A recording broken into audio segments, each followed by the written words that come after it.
Hi, welcome back to Rail's Kitchen. Today I'm going to be doing a recipe that I've had lots of requests for on my website, emails and on YouTube. It's going to be a nice tasty chicken biryani.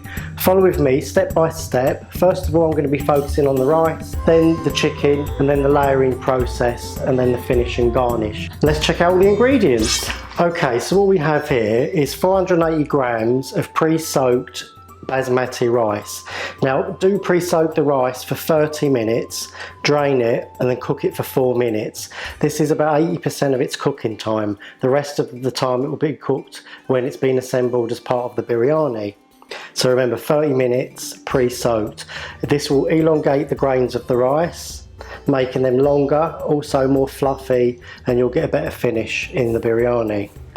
Here I have a teaspoon of salt, and here I've cracked open 6 green cardamom pods. Here I have 1 star anise, and here I have 1 teaspoon of cumin seeds. Here I've used 1 black cardamom pod. This is going to add a nice smoky flavour to the rice. And here I have 4 cloves. Here I have 2 Asian bay leaves. They don't have to be Asian, use what you have. I also have some rose water. I'm going to dress the biryani at the end with this. I'm going to use a tablespoon or so of that. And here I'm going to use some natural yellow food colouring. Don't worry if you don't want to use food colouring, this is just presentation. It doesn't add anything to the flavour, it just makes some of the grains go nice and bright yellow. If you've got deep pockets and you can afford saffron, please dye the rice with some saffron. Here I've got a small handful of finely chopped fresh coriander, and I'm a little cheat on the side. Here I've got some shop bought pre-fried onions.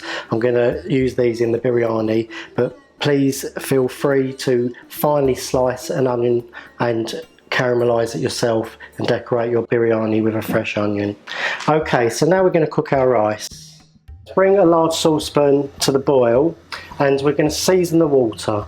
One word of advice is do taste the water so you can taste what the water tastes like, because remember this is going to carry into the rice that we cook. So we're going to add our teaspoon of salt, 2 bay leaves, the cloves, the green cardamoms, the star anise, the black cardamom, and finally the cumin seeds. Give that a stir. Do remember what I said about tasting the water and making adjustments if it's not to your taste.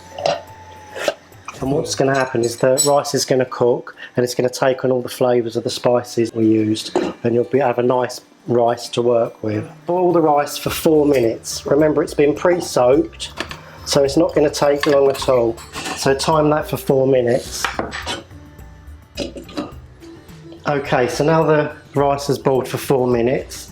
Drain it in a colander, and we just want this to cool down now. See what I mean about the rice being partially cooked here? It's not actually cooked, it's actually got a hard centre. But what has happened, it remains light and fluffy, so because we want our biryani to have nice separate fluffy grains at the end. So that's what you need to do to achieve that. Okay, so for the chicken I've got 4 medium-sized chicken breasts diced, and I've got 3 very large tomatoes chopped up. I've got 2 onions diced, they're nicely chopped. Here I have a tablespoon of garlic and ginger paste, 3 tablespoons of natural yogurt. I've got about 60 ml of vegetable oil, and for the spices I've got 1 teaspoon of Kashmiri chili powder, 1 teaspoon of cumin seeds, these have been ground down so I use cumin powder, and 1 teaspoon of coriander powder, and here I have half a teaspoon of salt. So here I'm using a non-stick frying pan. The first thing we want to do is add the oil. And when it's nice and hot, we're going to start frying the onions, and we're going to fry the onions for around 15 minutes. So fry down the onions until they go a nice golden brown. Okay, so I've been cooking the onions down now for around 15 minutes on a low to medium heat. They've gone a nice golden brown, and now I'm going to add the garlic and ginger paste and fry this in with the onions for 1 minute. Once you've fried your garlic and ginger paste, turn the heat up to full, and now we want to seal the chicken for 4 minutes, and then we're going to add our tomatoes. So just cook that for around 4 minutes. It doesn't have to be cooked right through. So now we've got our chicken nice and beautiful and sealed. We're going to add our salt and our spices. So in goes our chili powder, our cumin seeds, our coriander powder, our salt.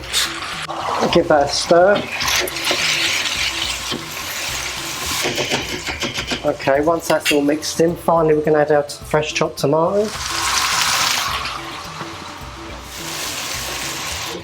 We're going to add half a mug of water.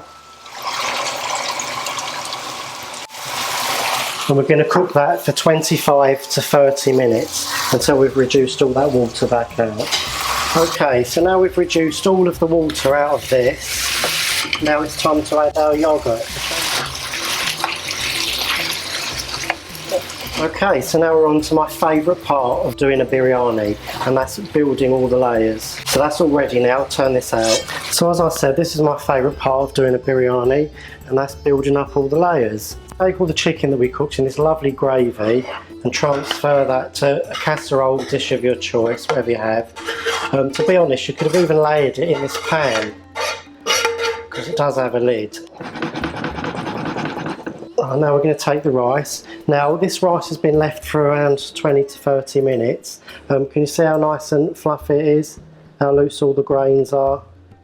I've left the whole spices in to carry on infusing into the rice.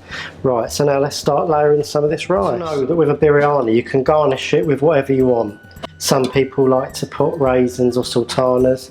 To be honest, I've actually discovered sprinkling some pomegranate on top makes it taste really nice.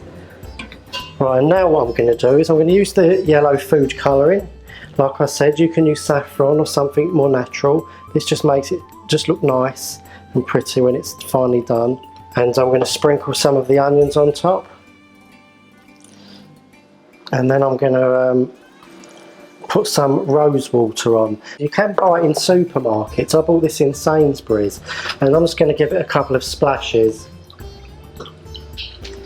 And then finally we want to put the lid on the biryani, and we want to put it on a low heat for around 10 to 15 minutes. And the reason for that is to finally cook off the rice. Remember, we only cooked it to around 80%, so I'll come back in around 10 to 15 minutes.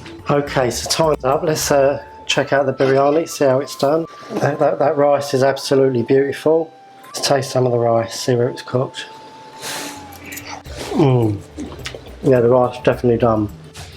Right, so I'm going to transfer all this into this biryani bowl there. So you've got all that lovely juicy chicken in the bottom, all that lovely fluffy rice in the top. So just sprinkle some coriander on the lovely biryani. I'm going to finish off with some sweet petals of pomegranate. I think it adds something very nice. Okay, so it's time for the all-important taste test. Try a little bit of this. Look at that, look how delicious this is. Let's have a look. Don't take my word for it. Go and try it yourself. I thank you so much for watching. Please give me a big fat thumbs up. And if you haven't subscribed already, please click now the subscribe button. It's somewhere around here. Either is it here or maybe it's just there. But just make sure you press it. I really appreciate the support. Leave your comments below. I love to get all the feedback from you guys. Till next week with a new recipe, I'm going to make my way. I'm Al and I'm out of here.